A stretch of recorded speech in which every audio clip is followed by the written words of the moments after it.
Guys, welcome to my channel. मी आज simple असं लंच बनवते आहे.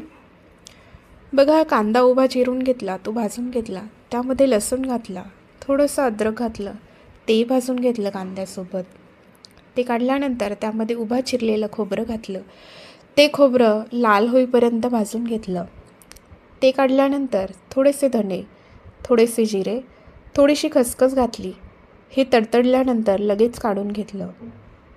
याची एक फाईन प्युरी बनवते, म्हणजे पेस्ट बनवते. त्यानंतर एक टोमॅटो, हिरवी मिरची, कोथिंबीर याची प्युरी बनवून घेतली.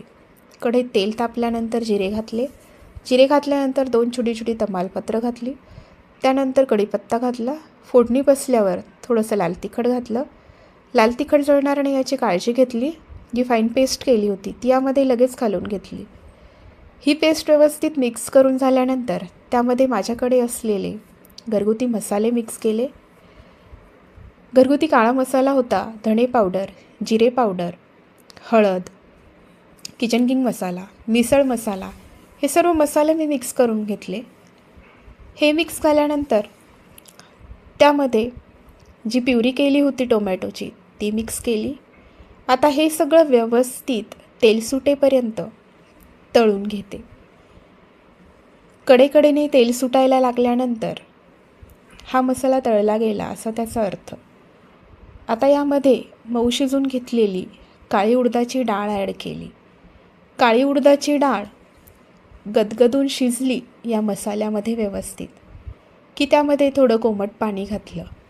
कोमट पाणी घालताच अर्ध्या मिनटात या आमटीला उकळ फुटते. पहिली उकळी काढल्यानंतर यामध्ये चिरलेली कोथिंबीर आणि मीठ मिक्स करून घेतलं.